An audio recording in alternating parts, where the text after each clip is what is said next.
Buen día, mi nombre es Shaina Nicole Churachambi, estoy en tercer grado de secundaria de la sección B. En este video voy a explicar los protocolos de prevención ante el COVID-19. Primero, quédense en casa.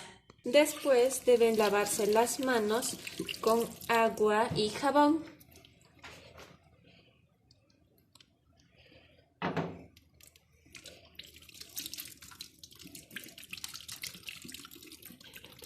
Después de lavarse las manos, desinfectarse las manos con alcohol.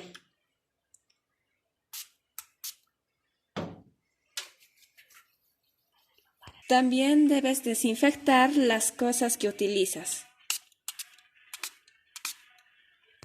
Al salir de casa deben mantener 2 metros de distancia con las otras personas y también utilizar mascarilla.